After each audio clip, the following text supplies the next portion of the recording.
Welcome to Pints with Aquinas, episode 56.5. I'm Matt Fradd. Today, we'll be doing something a little different. I want to share with y'all a debate that I recently participated in. It was a radio debate on the topic of pornography, and I engaged with, I don't want to say debate because it wasn't so much a formal debate where we each got 20 minutes, 5-minute rebuttals and so forth, but it was certainly a sort of adversarial situation in which I put forth my case and they disagreed, and then I disagreed with why they disagreed, and so on and so forth. I chatted with one lady called Charlottee, who is, I believe, a prostitute and a stripper, and I'm not really sure. Apologies if I got that wrong. But anyway, she says she's a sexual freedom campaigner. I also interviewed I debated Adam Scarborough of the Campaign Against Censorship. So here's what I want to do in today's podcast. I want to play that debate for you, not the entirety of it, but a good chunk of it. If you would like to listen to the full debate, I would strongly suggest that you go to Unbelievable. Justin Briley's the host. He's fantastic. The show's fantastic. If you haven't yet subscribed to that podcast, you should. I'll put a link in the show notes of this podcast so you can check that out. But here's what I want to do. All right, I want to play this debate, and then I would like to give some concluding thoughts as to how I did, how well they did, what I wish I had have said better, and those sorts of things. Aquinas is the champion at not attacking straw men. He takes his opponent's arguments, he takes what's good, he rejects what is false. And certainly I didn't do that perfectly, but I hope this debate, shows that I did my best to copy Aquinas in that regard. Okay, here we go.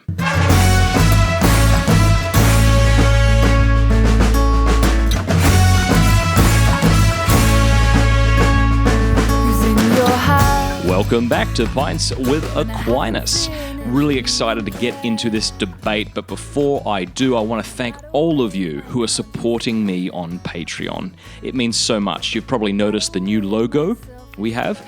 We're just about to launch the new website, pintswithaquinas.com. We're actually creating these comic strips as well, where Aquinas basically refutes people in a pub.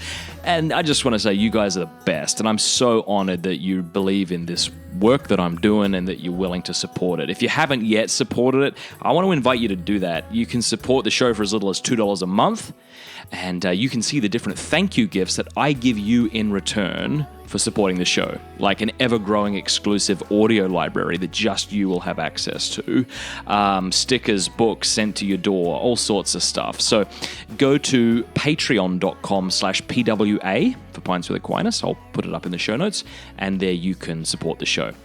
Okay, so here's the debate, and remember to stay tuned to the very end of the podcast, because there I'm going to break down the debate and give some commentary on how I feel it went. Here we go. It's great to have you on, Matt. Many people may know you for your role in apologetics from a Catholic perspective, but this book that you've written, it's not really coming, as far as you're concerned, from a religious perspective, is it? That's right. It's a non-religious response to pro-pornography arguments. I think that over the last, I'd say, 20 or 30 years, there's been a lot of research coming out of academia that gives us good reason to think that pornography consumption is detrimental to the consumer, to our relationships, and to society, and that there actually isn't really good reason to think that it's healthy for society. And so I travel and speak to about 50 to 70,000 people every year on this topic. I never imagined that I'd be doing this. I always joke my mum's really proud of me. But it's a real delight. It's been wonderful to be able to journey alongside men and women who might say they're addicted to this stuff and want to stop. So my approach is definitely not a shame-based one. It's basically trying to invite people to live the sort of life that they want to and not to let pornography stand in the way. Well, it's great to have you on the programme today, Matt. Where did this particular interest in writing on this particular subject come from for you? Yeah, so porn is something I dealt with as a kid, like many kids. I remember, as an 8-year-old kid, this was before the time of the internet. If you wanted porn, you had to find a friend's dad, who hid it in his closet. And I remember, at the time, you'd say to your friend, your dad's so cool. But as we got older, looking back, I don't know if it really was that cool to sort of masturbate to women pretending to like you, that sort of thing. And so even though I looked at pornography a lot, I never felt terrifically, proud of having done it. And it wasn't until about the age of 17 that I put in a good effort to try and stop it. I didn't like the negative effects I was seeing that it was having in my own life, in my ability to create, in my most cherished relationships. And so just started speaking out about it because I found a significant degree of freedom from it. And just started talking about it to other people. And obviously there's a lot of interest in it, so I've been doing that ever since. It's a less taboo subject than it once was, partially because it is so widespread now, the use of pornography, its availability online and so on. Do you have any information on how the statistics are in terms of usage among Christians as well? Because you might say, Christians you'd expect not to be using pornography. But I guess a lot of Christians, right, just as you did, struggled with using it. Yeah, well, certainly, studies show that religious people use pornography, or at least say they use pornography, far less than those who aren't religious. But certainly, Christian men and women look at pornography. And so when people ask me if I speak at a, Catholic university or something, why are you preaching to the choir? I like to tell them, well, the choir's looking at porn. So yes, this certainly is a problem among people of every different religion and none. And I want to make that clear because there's a lot of non-religious people who are speaking out against pornography as well. This isn't a religious issue. This is I just want a more beautiful life. I want a more fulfilling sex life or something issue. And so I know plenty of atheists and others who run significant websites, and it's been interesting talking out about it. It's been interesting to see that some unlikely voices have come up recently on this front. People like Russell Brand and Pamela Anderson, former obviously of Baywatch and Playboy pinup and so on. Not the most obvious voices, but people who've actually spoken out against the tide. I think Russell Brand compared it to a filthy icebergs floating through your house sort of thing. Why do you think that's happening in that regard? Right, yeah. James Hetfield, actually, lead singer of Metallica, is also narrating an anti-porn documentary. I think it's because of the explosion of internet porn. I mean, since the advent of tube sites around 2006, a lot of people are beginning to speak out about the detrimental effects that it's having in their life. And I think perhaps the reluctance to speak out about it up until now has been just the fact that, no one is saying we want to go back to a Puritarian era where the sight of a woman's ankle could cause scandal. That's ridiculous, right? The problem with porn isn't that it shows too much. The problem with porn, I would say, is that it shows far too little of the human person, right? That it reduces a person to a sort of two-dimensional thing to be consumed. So the problem isn't sex. Sex is good. Sexual desire is good. If it wasn't, you couldn't make it ugly. That's an interesting perspective. Thank you for joining us today, Matt. And somewhat unusually for the programme, we've actually got two voices who are going to be debating this with you today on the programme. Let me introduce the first of them, Adam Scarborough from the Campaign Against Censorship. Adam, thank you for joining me in you're more than welcome. Today. It's a pleasure to be here today. Could you briefly explain what the Campaign Against Censorship is? Yeah, first of all, I'll just say to Matt, congratulations on his book. I did have a brief look at it. It's a very well-researched book, and it doesn't come across as ostensibly a religious publication. I was looking for little God quotes now and again, but I didn't actually see it. So you have stayed away from religion, to be fair to you, and there's a number of case studies in there. I've had a little look at it, but not too much. But yeah, what's our case? The CAC, the Campaign Against Censorship, basically stands for the right for consenting adults to see and view what they want to see, as opposed to what the state wants us to see. We never wanted, a wonderful British writer, George Orwell, we never wanted to see 1984 arrive. Unfortunately, now with the advent of the Investigatory Powers Act and the Digital Economies Bill, it has. And what we're worried about is this creeping repression towards a totalitarian state. We believe individuals should be, the right not to see something is just as important as the right to see something. And what's your view of the rise of pornography on the internet? I mean, do you kind of welcome that in terms of, as in a neutral sense, it's up to people whether they access it or not? Yeah. I mean, what do I think? I mean, I know the internet has been a massive game changer in people's attitudes towards censorship, and with I think I understand 90% of the internet is pornography. I believe Matt may know more about that than me, but I think sex is a very, very powerful drive, and it's. I think there has to be provision made for sexuality. I mean, being a former soldier myself, I was stationed in various locations. The guys found ways of enjoying themselves and finding a means for their reproductive urges, shall we say. But I think to suppress sexuality is very wrong. But as far as children are concerned on the internet, I think, there is a thing called parental control, and it should be down to parents, again, as opposed to the state, to decide what their children can and cannot see. Let me come to our guest on the phone now, Charlotte. Charlotte, thank you for joining me. Thank you. You're a colourful person, and I will just remind all of our contributors on the programme today, we are broadcasting at a daytime hour. We're not post-watershed, so we'll just bear that in mind in terms of how graphic we are when it comes to discussing the subject matter today. But Charlotte, you've been involved alongside people like Adam in campaigning against censorship, and indeed you welcome adults expressing their sexuality through pornography or other means. You don't want to see anyone clamping down in this particular area. I've also been in a documentary with Russell Brand, and which was Love for Sale, which was with Rupert Everett in 2014. And I think the unfortunate thing is like Russell Brand, when you become an addict, as it were, as what he quoted himself as, they become the worst when it comes to reformed smokers or reformed addicts in that sense. He doesn't give you that opportunity to be able to see it in both sides. I think that what Matt is saying and what Adam is saying has got absolute massive relevance. But the understanding of what we've gone through in history is all about education. When we as a society has been taught to look at sex as a procreative attitude and nothing more, people will want to be able to explore sexual desire and exploration within their own bodies. And if there is no other material or educational point of view out there other than pornography, where can people go to find that education? This is the unfortunate thing: is if we're not looking as sex as a desire, as a natural, normal form of sexual expression, then that education that we can relate to is not out there. The only thing that's being created is pornography, and that's the only choice that people have to go to be able to watch it.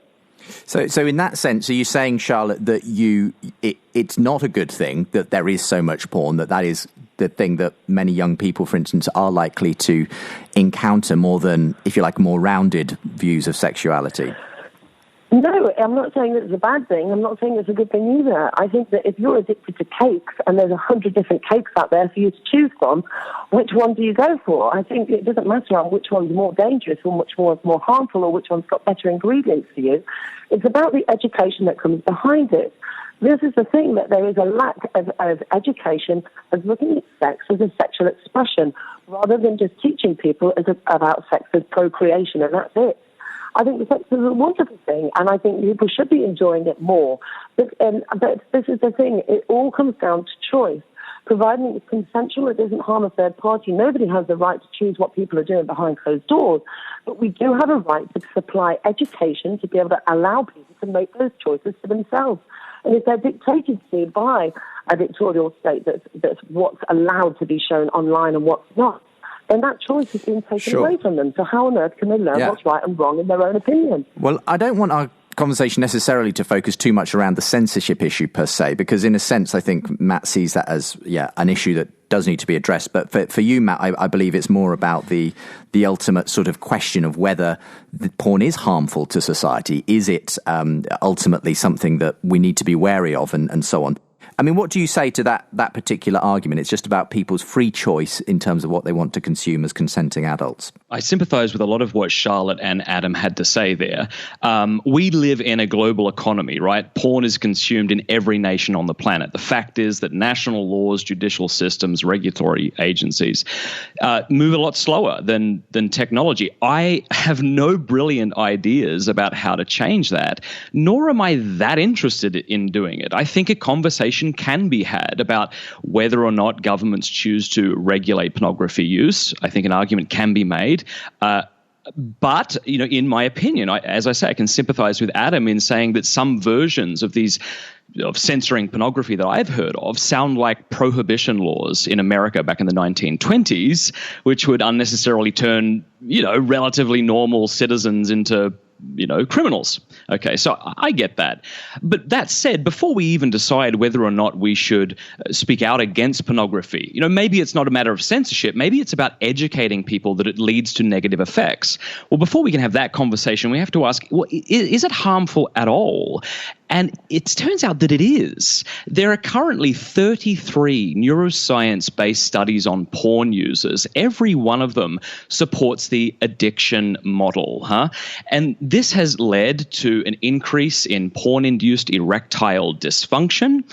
And again, I want to make it clear, this isn't something that Christians are talking about. These are people like Dr. Abraham Morgenthaler, who's the clinical urologist at Harvard Medical School, Norman Doidge, who wrote The Brain That Changes Itself. There are literally tens of thousands, perhaps hundreds of thousands of stories of men online who say, I cannot get an erection when I'm with my girlfriend, when I'm with my wife, but when I'm with porn, I can. We should take that seriously.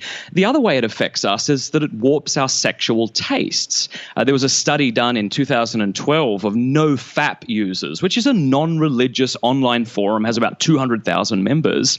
And many of them said, it was around 60%, said that their sexual tastes became increasingly extreme or deviant.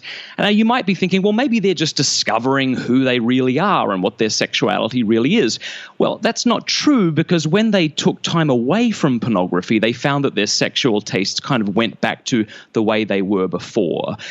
So that's how it's affecting us individually. I wanted to kind of come back on this issue of the science, because I think this is a fascinating area. Do you want to give us a very brief summary of what's going on neurologically when people view pornography, and why that inhibits ultimately or kind of gives this, I think it's almost like a law of diminishing returns in terms of what they then find arousing just in terms of normal sexual interactions? Right. So, doctors and scientists used to think that in order for something to be addictive, it had to be a substance that you put into your body, like nicotine, alcohol, and whatever.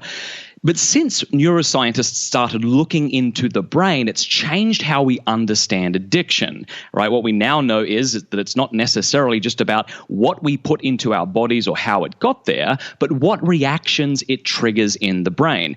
And so the fact is, behaviors that are addictive or drugs that are addictive, in order for them to be addictive, what they must do is boost a neurotransmitter in the brain called dopamine in the reward center of the brain. And what we're discovering is when people consume pornography compulsively, that this leads to a downgrading, dopamine begins to shrink, and then the nucleus accumbens, that's the name of the reward center, is now in a state of dopamine craving. Because of this, people find they need to use more pornography and often more deviant or what they would consider harder forms of pornography just to boost the dopamine levels up enough just to feel even. One more thing I want to say. In 2014, a study came out of the Max Planck Institute in Germany, that's sort of the Harvard of Germany in Berlin.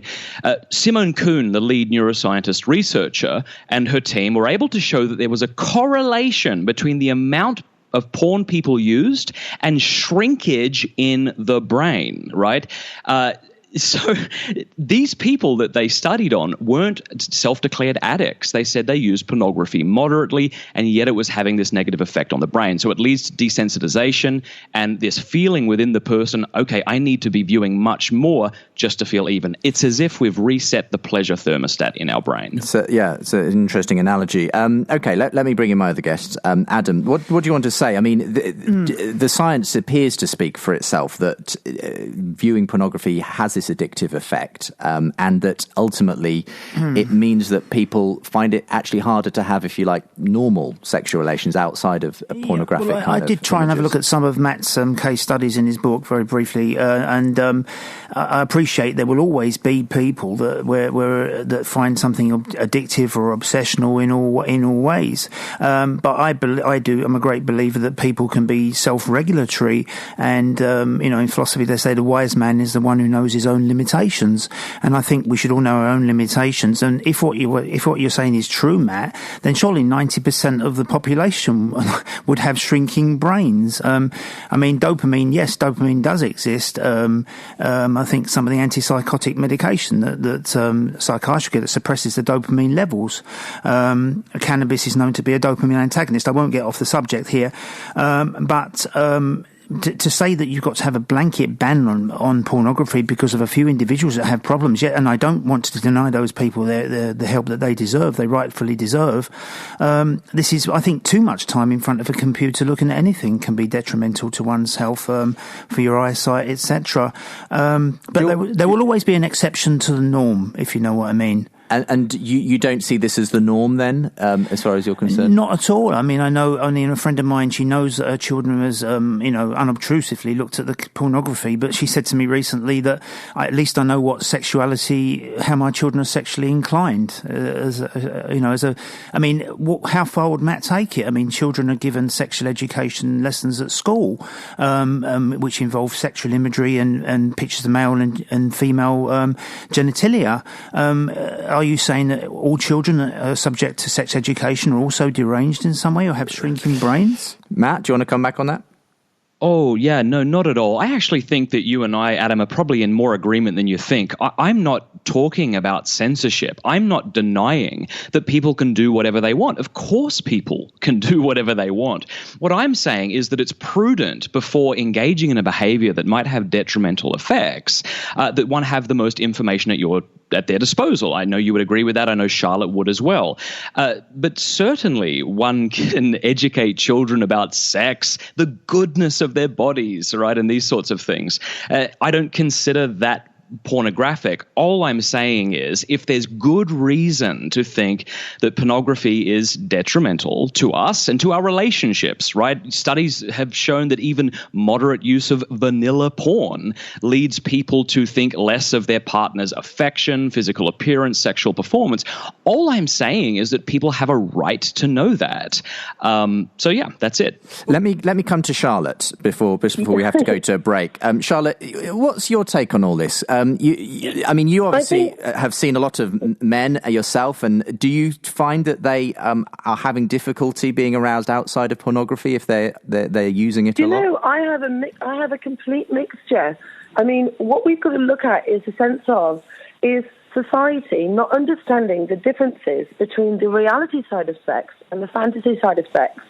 The fantasy side of sex has been drummed onto the internet that's easily accessible, whereas the reality side of sex is not something that is so accessible because it doesn't get the numbers of viewers when it comes to pornography online. I think we've all got some valuable points to this conversation overall, but the biggest picture is whether anything is bad for you or detrimental to your health. Life is detrimental to your health. Everything causes different issues within our bodies, cancer, different ailments and such. It's about understanding that that level of what is deemed as normal and what can be deemed as harmful. Again, going back to the point of, it's cheaper for you to eat unhealthy than it is for you to maintain a healthy lifestyle, because it's what advertisers or creators are able to get monies from. What's that bigger value? And pornography is. There aren't many people out there that offer an understanding of reality fantasy. Then there is just fantasy that could be deemed as hardcore. This is a problem. When you look at what everybody's been saying about education, it's not education that we're understanding about the human bodies for identities, diversities, and fantasies. We're learning about how to procreate, and that's it. There is no such thing as what goes into a sex education class of different tools, of toys that can be used within the bedroom. It's not. It's boy has penis, girl has vagina, and this is how you procreate. There is nothing on the lines of understanding the different elements of sexual fantasy, sexual arousal that needs to be able to given for these people to be able to make a choice. And if the only element for them to be able to see something that's different outside of school is pornography, that's where they'll go. So your view is not that we should in any way censor pornography. We should simply give young people more information about what the reality more is information of what's and out give there. them a choice to be able to make that decision for themselves. Because if that education is not out there, how do people learn whether what's good, what's not good? Should we? I think how much should they view? Do you think then those who are producing pornography should, as it were, put health warnings on their material to say this may detrimentally impact your sexual ability? It's not their responsibility to do that as a provider. It wouldn't. But you have to look at what does pornography actually do? And they do this. They do put information onto their films. Good ethical pornographers will put information on there to say, number one, that everything that is within this content of this video has been consensually approved. No harm was caused to any of the producers or any of the performers. And I think that's ethical. And I like that. I like the fact that if I am watching pornography online, that is of hardcore nature, that I know that everything was consensual and nothing is deemed unnatural. And I'm happy with that. It's not about that. It's not about the pornographers, because at the end of the day, the pornographers are the people out there, are the only ones that are fighting to ensure age verification processes are on those websites. The government's not doing that. The pornographers are doing that, which shows that they are caring towards the youth of the communities. We're not on about that. What we're on about is giving people an opportunity to be able to have that education and knowledge out there to make up their own mind. Charlotte saying there, as far as she's concerned, as long as it's done ethically, and she approves of the use of, she prefers if people are going to use it to have these ones that are in some way ethically sourced. It says that there was no harm done in the making of this, and so on. What's your view on that? Because presumably, from your point of view, it's not just about consenting adults. Presumably, you believe the problem goes a bit deeper than that. I do. I do think that one can make a non-religious argument against pornography. I clearly think that pornography is in and of itself immoral. I'd be happy to talk about that if you want. The reason I'm speaking about the effects of pornography is I think that people have a right to know about them, and it usually moves people a great deal. This idea of ethical pornography, to me, it's somewhat of an oxymoron. In 2007, there was a study done in which 304 sex scenes of the most popular pornographic DVDs were reviewed. Okay.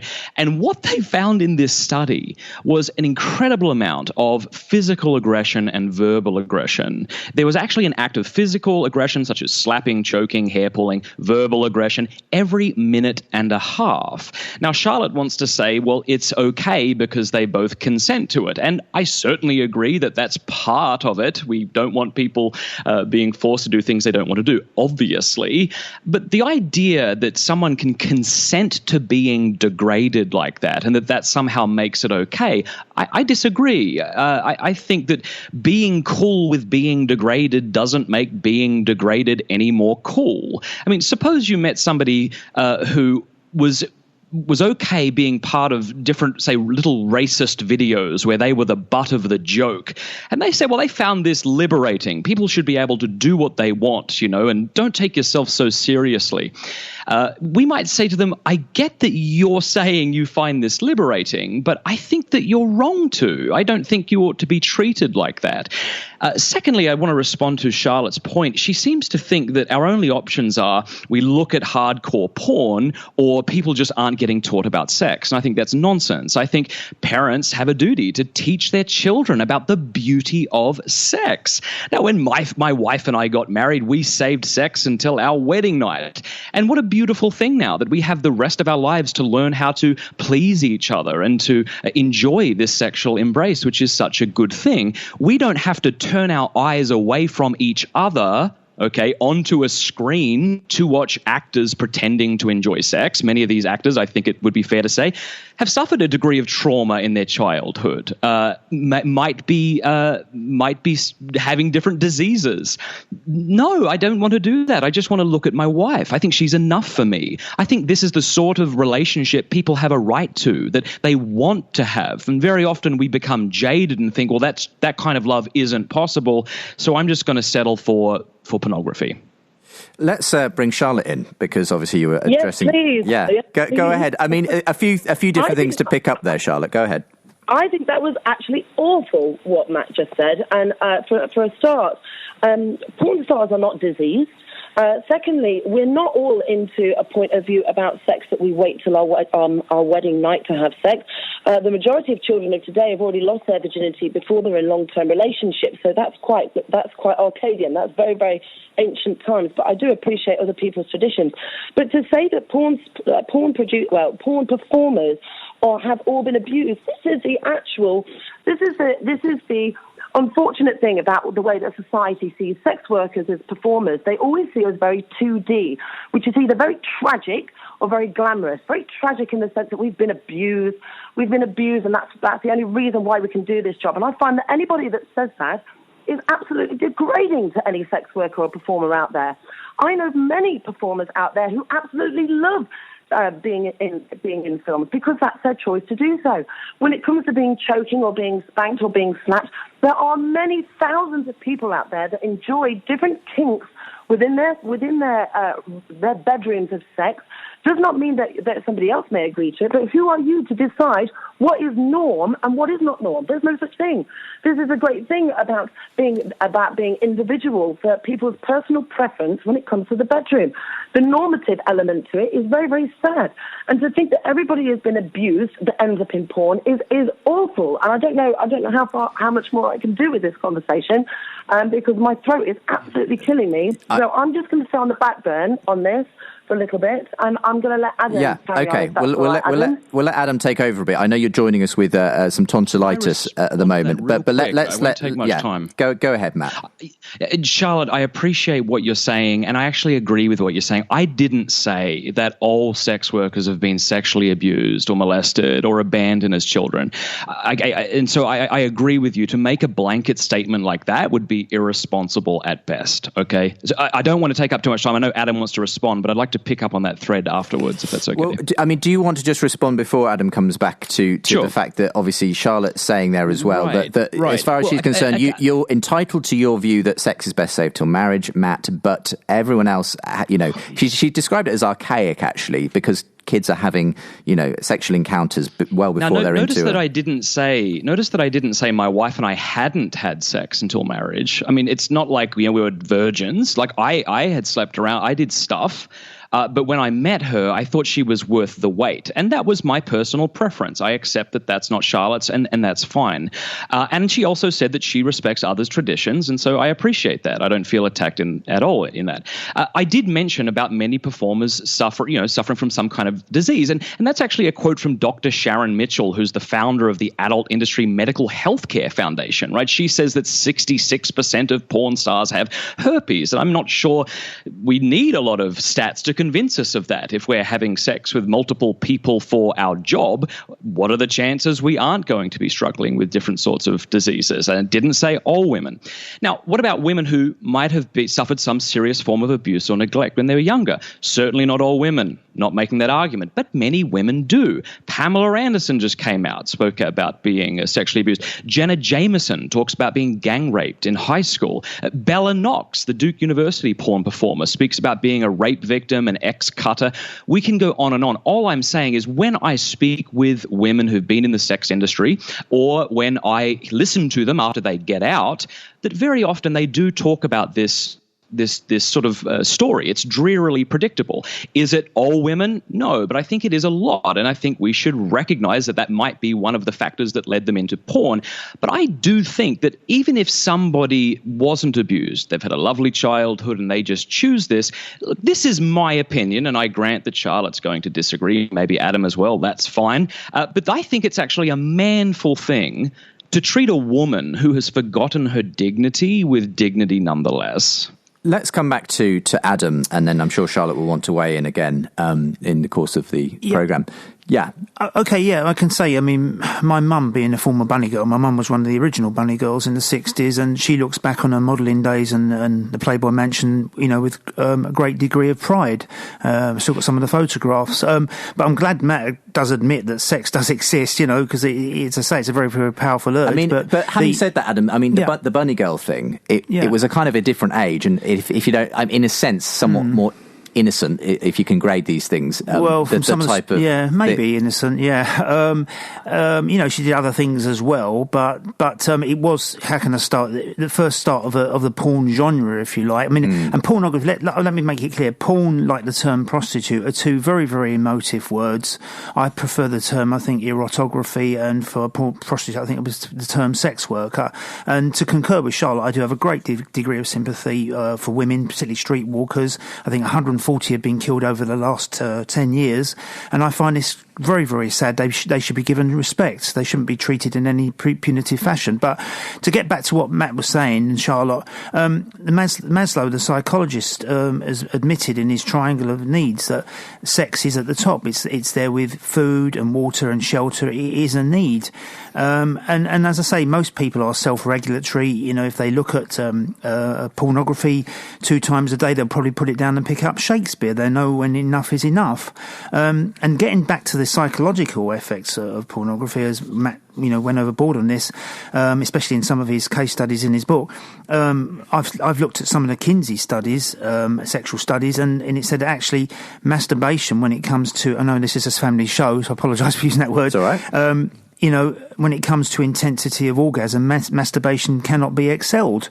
Whether it leads to an exacerbation of dopamine levels or not, I've never heard that one before. But I think we should also look at some of the case studies that Matt has provided for us, and to find out what sort of background those people came from, whether it's a guilt-ridden background. One of the things you're saying, or I'm picking up from you there, Adam, is the idea that everyone has sex drives, and this is just one way in which it can be released for certain people. You talked about your comrades in the army, and obviously they were using pornography as part of that, in an environment where they didn't have their partners around or whatever. I think to say they used it, they would probably say they studied it. They just studied it. I've only studied it myself. I haven't actually used it. But regardless, I mean, the point being that for you, that's a legitimate thing. That's just a way of dealing with the natural urges that you have. And from I'd compare it to what Desmond Morris said in his book, The Naked Ape. I think he referred to these things like smoking as a displacement activity. He went on to say something about anti-explorational behaviour as animals we really like. And I know Christians don't necessarily see us as animals, but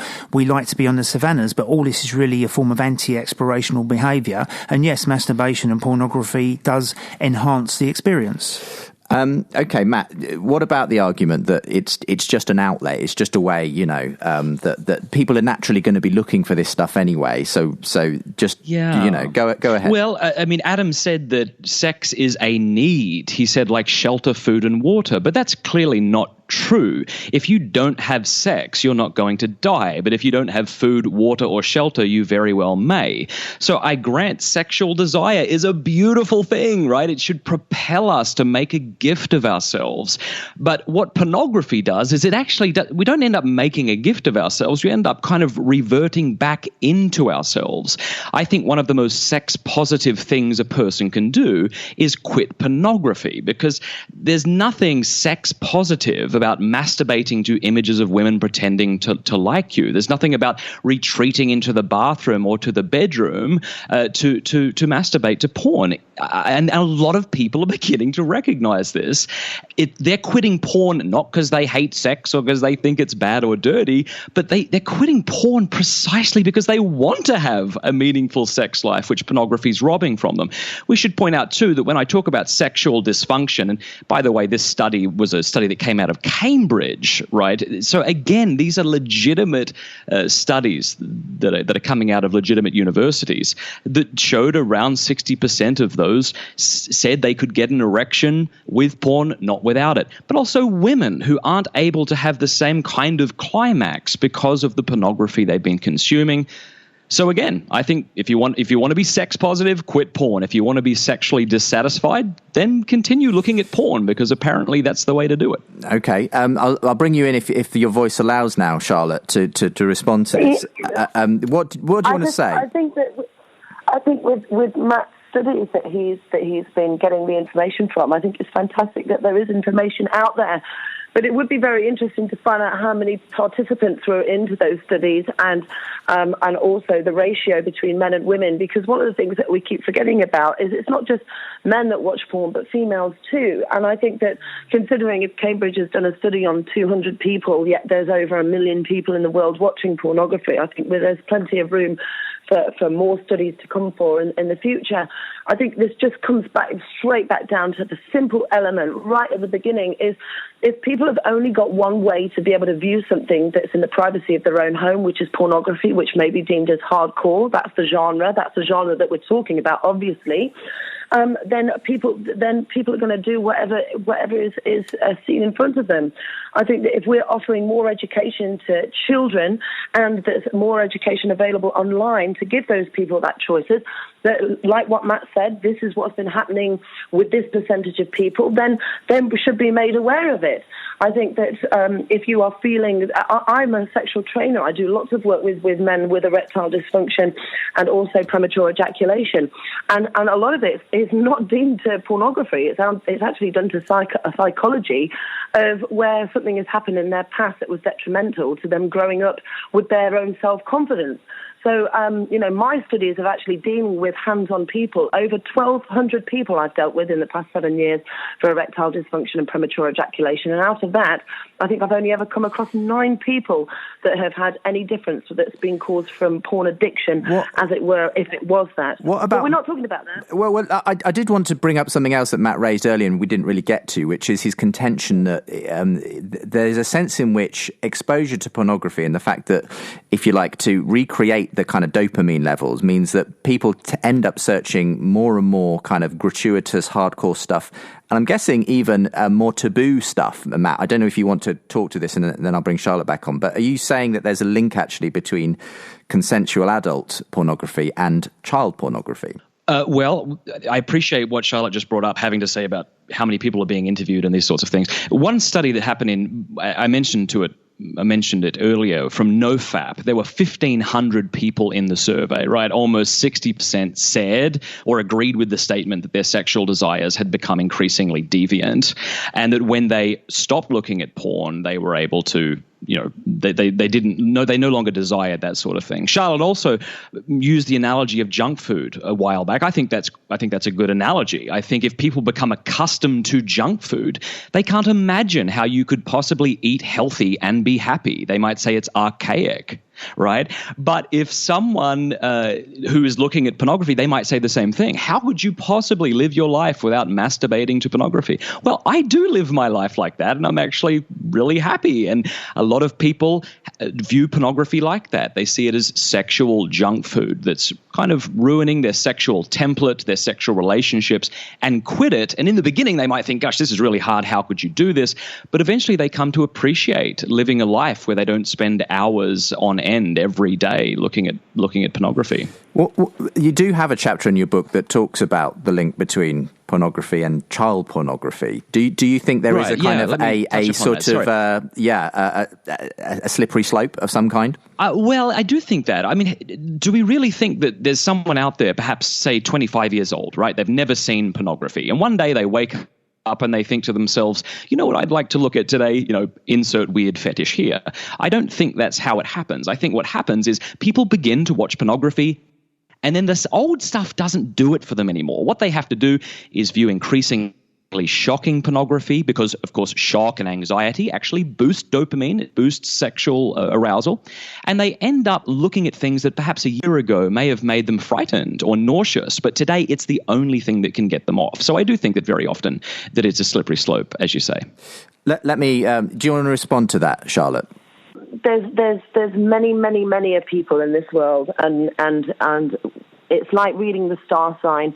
That I'm a Virgo, and if I read it week, it may be attentive to my needs, but then the next week it may not. I think that there's many different people with different perceptions of the way that they see things, and as long as we're providing informative information for them to be able to make their mind up, then we can't speak for everybody, but we can just support people as they go. Charlotte seems very open to the evidence, which I want to commend her for, right? She's saying, okay, well, maybe we should look at these studies. People have a right to education. I think that's fantastic. So can I just ask a question to Charlotte?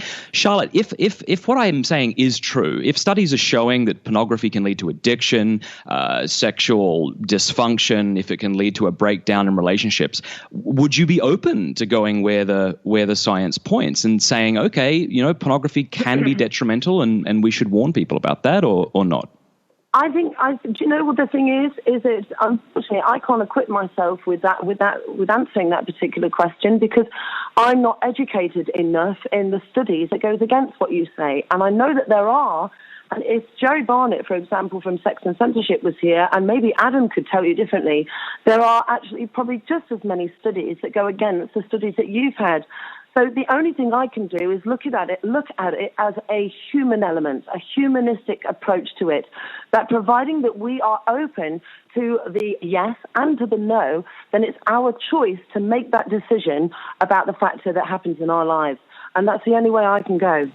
Let me bring in Adam. Adam, are you aware of any studies that go against what Matt's talking about here? I think there's probably a number. I'm not sure whether it was a King's report, but I think there was a study which actually said, to contrast what Matt was saying, that actually masturbation does actually prepare you for sex, and your penis wouldn't actually be right for sex if you didn't masturbate. So as Charlotte rightfully says, there are studies out there which will support that. But can I just say this, that what Matt's saying is in a way, it's a bit of a self-fulfilling prophecy, because he's saying that pornography is wrong as a premise.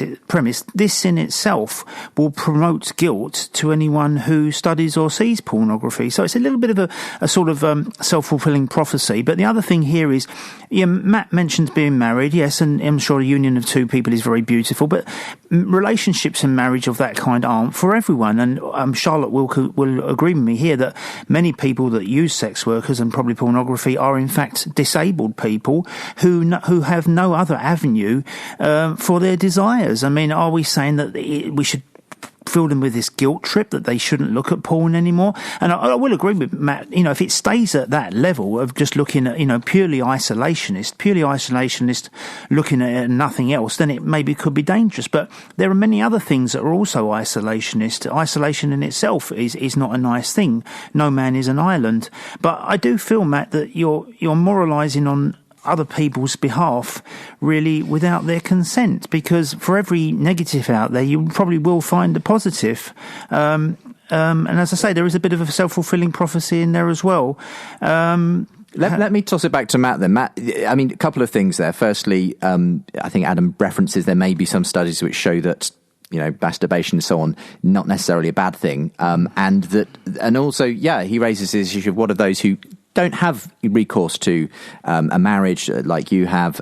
This might be their only way of expressing their sexuality. Right, thanks. Well, first of all, and I grant, right, this isn't an actual debate. So I'm certainly not expecting Charlotte or Adam to come prepared to this sort of conversation with studies in hand, okay? So I'm not expecting that. But I do want to say that I actually have looked at the research. I've just written a whole book about it. I have a whole chapter on masturbation, which actually argues against those who say that it's healthy, actually shows that it can correlate with things like anxiety and these sorts of things. So it's not enough just to throw out something that you've heard. You actually have to show the data behind it, or else, maybe it's just something that we've heard, but it isn't actually true after all. Now, the idea that if porn's their only outlet, again, we're treating sex like it's a need, and certainly sexual desire is important and it's strong. But it's not like our only options are I have to repress, or engage in internet pornography. All right. To me, that's like saying our only options are we have to be gluttons, or we have to be anorexic. It's like, no, maybe there's a third option. Maybe we shouldn't be so binary about it. And I think there is a third option. I think it's what we would call sexual health. Regarding the self-fulfilling prophecy, Adam seems to be saying, Matt, you're coming at this from a moral perspective, and maybe that somehow shapes the way you look at this thing. Well, maybe it does, right? I mean, that might be somewhat of an ad hominem attack, though, to say because you're a Christian, you have this particular view about pornography, therefore your argument is invalid. But you'll notice that I've actually referenced 33 neurological studies. I've referenced a Cambridge study that came out in 2014. Another study, 2015, peer-reviewed research study, analyzed 22 different studies from 7 different countries and showed that there is little doubt that on average those who consume porn are more likely to hold attitudes of sexual aggression and so forth. So again, fine, right? Like maybe I'm just obsessed about sex. Maybe I'm repressed. Maybe I'm moralistic. I don't think that for a second. But even if I was, that's not an argument against the sorts of studies that we're seeing coming out of academia. We're going to go to a quick break, folks, and then we'll be just back for 5 or 10 minutes to conclude today's show. We'll hear again from Charlotte. That's one of our contributors, Charlotte Rose, a sexual freedom campaigner. Adam Scarborough is with me in studio from the Campaign Against Censorship. And Matt Fradd's on the line, author of a new book, The Porn Myth. We're discussing, is porn harmful to society? Again, today's show obviously dealing with subjects of a sexual nature may not be appropriate for children. Please do bear that in mind in terms of who is listening nearby to today's broadcast. You can find today's show, of course, if you want to listen later, at premierchristianradio.com/unbelievable. Come again in just a moment's time. We'll be continuing to discuss this important matter. Charlotte, before you have to leave us, do you want to sort of respond to anything that Matt had to say in that last part of the show? Yeah, I just want to add to Matt's statement that, he spoke about the 2 options. Well, there is actually a third option, and that should be education. And I think that education is the key to all of this at the end of the day. But I just wanted to, within that time, I've just managed to go onto my phone because I'm on the phone at the moment doing the interview with you guys. But I thought I'd have a quick look on there whilst I have it. And just one of the things that I wanted to bring up was about cancer with wine. And just a quick, this is what I Googled on the first page of Google, that the scienceblog.cancerresearchuk.org in the 29th of July 2015, that red wine can actually reduce the risk of cancer, whereas the Independent on the 8th of February 2017 said that wine can increase cancerous cells within the body. So all I've got to do is state that, despite whether we find lots of information to say one thing, that we need to be able to look at things in a biased way to say that there's always an equal and opposite of everything that we say. So I appreciate Matt's hard work and efforts to go for that book, and I would love to read the book and find out the information that Matt had got. But there are just as many studies out there, whether it be UK-based or USA-based, stating the exact opposite. So providing you have given people, the readers, an option to be able to choose for themselves rather than being dictated to the views that you found, then I'll be more than happy to read it. I mean, I'd be interested to hear what Matt has to say about your analogy with wine and cancer and so on. But you say education is the key, Charlotte. I mean, are you willing... It is the key. And do you think young people should be educated about the issues Matt's presenting, about these may cause you problems if you totally. get addicted to pornography? They should be presented both sides. This is the whole point about education. It's about learning the both sides to give people an opportunity to have a choice. I never said right at the beginning that Matt was not correct, but I never said he was correct either. People need to have the opportunity to be educated in both sides of the story to be able to make the decision for their own mind. That's what the whole point of life is, right? It's to choose, and to have that choice in their life is what we're allowed at the end of the day. So providing that information is there, then yes. But I don't feel as though it's good to be dictated to that this is the only way it should be, because it's not about what we all believe. It's about people's choices in life. Thank you very much for being on the line today, Charlotte. Really interesting to have you on. Thank you for letting me crush at you all. Well, I appreciate you. Very kind of you to come on, even though your throat was not in great condition today, and I hope it hasn't worsened it too much being on the programme. But in any case, I'll make sure there's a link to where people can find out more about you from today's programme as well. Thanks for being with us today, Charlotte. We'll come back to you in a moment, Adam. Matt, just before we come back to Adam as well, Charlotte's effectively saying, science is constantly showing us different things. 1 minute studies show wine's good for you. the next minute it shows it's not good for you, and it's more than likely the same for pornography as well. Did you want to respond to that? Yeah, I mean, I appreciate everything Charlotte said, and it was great having her on the show, great listening to her opinion, and I'm really happy to hear that she's open to where the evidence is pointing.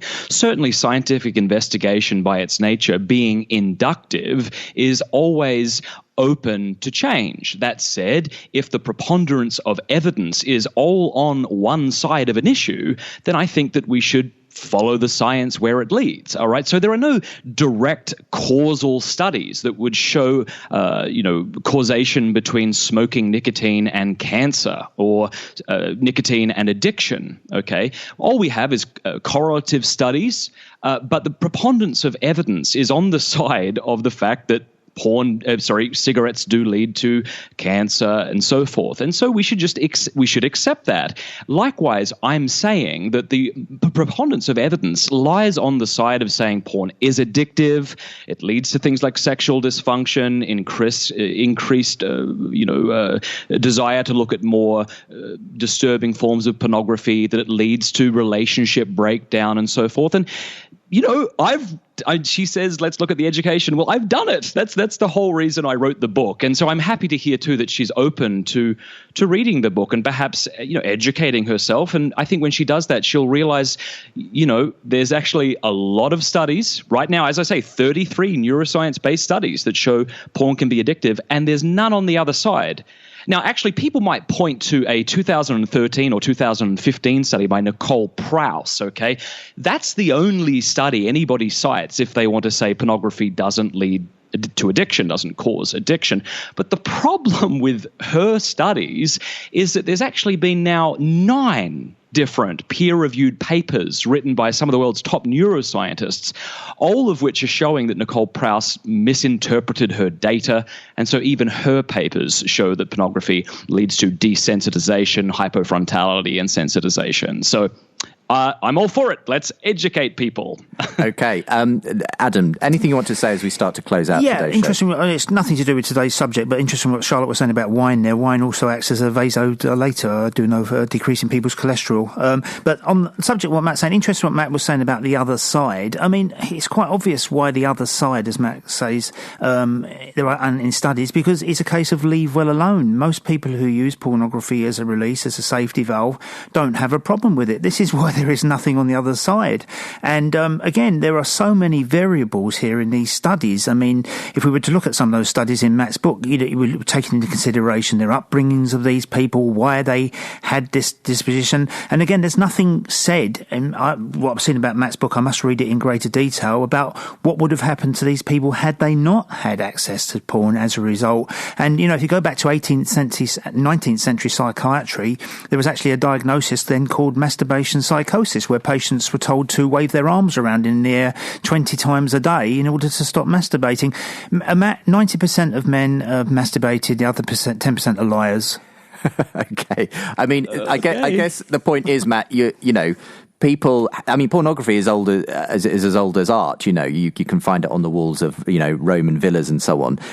It's hardly a new thing, and the things that go with it are hardly new either. So, is that an argument to say you're kind of fighting a losing battle here?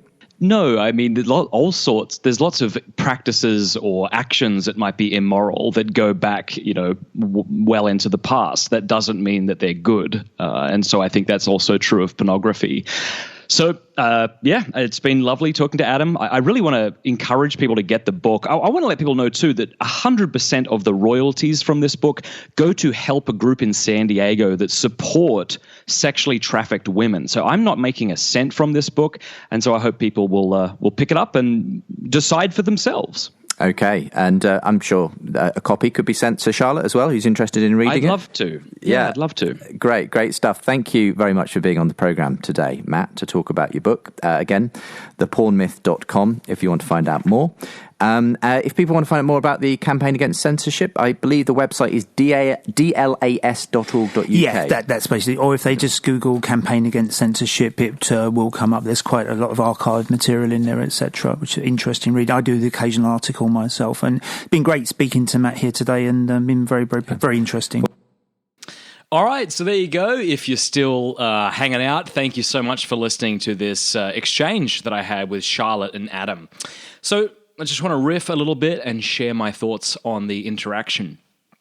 First of all, I have to say I thought both Adam and Charlotte were lovely to speak to, right? They were both congenial, and I think we all kind of put in an effort not to be kind of arrogant and stuff to each other. So that's a positive there. I think one of the negatives of this interaction is it apparently wasn't made clear from the get-go that this was a topic about is pornography harmful or healthy? Now, that was my understanding going into the discussion, and that's even the title of the podcast on Unbelievable. Okay. And I tried to make that clear in my opening statement, right? That there's good evidences to show that pornography has a detrimental effect on the individual consumer, on relationships and society. But I understand, of course, Adam's major thing is censorship. And it seemed like that's what he was mainly hung up on. And so I did my best to sort of meet him halfway and say, all right, look, I can concede some of what you're saying. Nevertheless, before we even begin to talk about whether or not pornography should be regulated, we should probably know if it's harmful, right? Because if it's not harmful, there's no use having that conversation at all.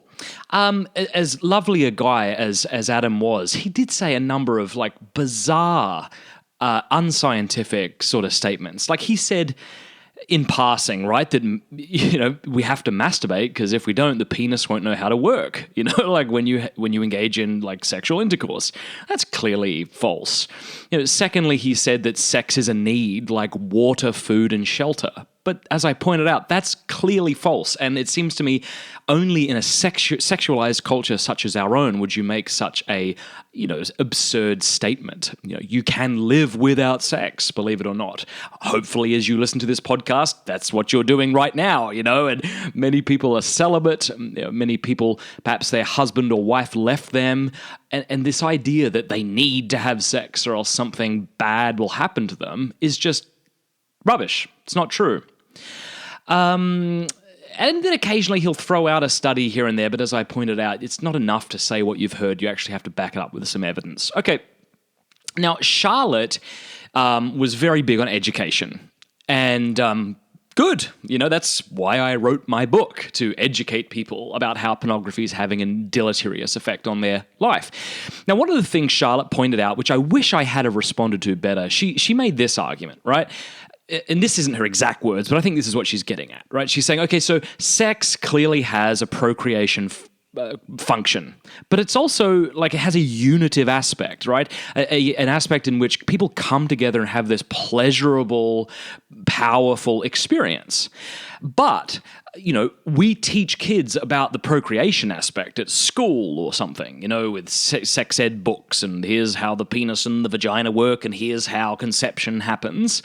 But who's teaching people about how to have pleasurable sex? So long as we don't teach people that, we need pornography. That was her argument. Okay. I wish I had have said, and of course you're thinking on your feet during these things, and so it's difficult to do that. I wish I had have said, like, it's not like people didn't know how to have pleasurable sex before porn. And this is actually why I brought up that my wife and I saved sex till marriage. Now, I have to admit, I wish I hadn't have brought that up. I really believe that Friedrich Nietzsche has this notion called ressentiment. Okay, it's the French for resentment. And he uses the term to mean this. When people feel that they are unable to achieve a certain good because they recognize they're impotent to achieve it, they will demonize that good. They'll make the good bad and the bad good. Now, Nietzsche used it to demonize Christians, right? He called Socrates a blockhead. He said that Christianity was a slave religion because, Christians aren't mighty enough to go out and take what's theirs, and so they make a whole virtue out of being meek and so forth. Well, I clearly disagree with Nietzsche in that regard. I think it takes tremendous strength to be humble, to respond with forgiveness rather than force, and so on. But I do think his notion of resentment is an accurate, insightful one, and I can't help but feel that when people like Charlotte throw chastity back in my face, essentially like, well, this is kind of archaic, I feel like this is an example of resentment. Now, I'm not psychoanalyzing Charlotte. I don't know who she is. My brief interactions with her online lead me to think that she's a lovely human being, okay, in many respects. But I do think this is the case with many people. When they demonize chastity, when they demonize monogamy, when they demonize patient, loving, faithful marriage, I think it's very often that perhaps they feel that this isn't a possibility for them. And so they kind of relish when all sorts of terrible things happen to marriages. For example, you remember the, what was that television show, 14 Kids and Counting or something? Remember the Duggars, all those kids? And then a couple of years ago, I think there was some sort of scandal, some sort of infidelity or something. I'm not exactly sure. But I just remember someone on mainstream media going off and saying, that'll teach her. She thinks she's so much better than us. That, I think, is an example of resentment, because how could you not look at those people in their life and think anything other than, what a beautiful way to live your life. Like, look how wholesome their family is. But, as soon as they fell, we jumped on them, because it's like we don't really believe that we can attain this beautiful, biblical view of sexuality. Okay, so that's why I brought up the whole chastity thing. In hindsight, I wish I hadn't. Again, the point was to say that people can get married without looking at porn, and they have the rest of their lives to learn how to please each other sexually. It's not like people didn't know how to do that before Pornhub existed. Rather, they get to discover that, and what a wonderful thing that is. And of course, finally, when Charlotte threw out the, well, look, I can see conflicting arguments as to whether or not wine causes cancer or not. As I said, I mean, that was just clutching at straws, I think. That's not so much an argument against porn or being bad as it is an argument against scientific investigation. But as I said, when the preponderance of evidence is all on one side, we should go ahead and follow the evidence. So, kudos to Charlotte. I offered her my book. She wrote to me and said she'd be willing to read it, so I'll be sending her that copy. But overall, to some degree, I think it was a fruitful discussion. I did my very best to show that being against pornography isn't an anti-sex thing. Right. Rather, it's a pro-science, pro-love thing. I would love to hear your thoughts on the debate, your critical thoughts, your positive thoughts. Feel free to tweet me and just let me know what you thought about it. And as I said in the beginning of the show, listen to the entire debate and other stuff put out by Unbelievable. I'll put a link to their podcast in the description. And I'll also put a link to my new book, The Porn Myth, in the description. The Porn Myth is I'm sure you know this by now since you listened to the debate, it's a non-religious book. All of the proceeds go to help a group in San Diego, not all the proceeds, but my portion of the proceeds, 100% of my portion, goes to help a group in San Diego that helps sexually traffic women. So if you haven't yet got the book, please do it. Go to thepornmyth.com to learn more. God bless you, and we'll be back to our regular scheduling next Tuesday. And so I'll be chatting with Father Damien Ference next Tuesday on the whole essence and being distinction that Aquinas brings up. And we'll talk about why that might mean that there only could ever be one God. So if you've been interested in that kind of thing, check out next week's episode. All right, God bless. Thanks for listening.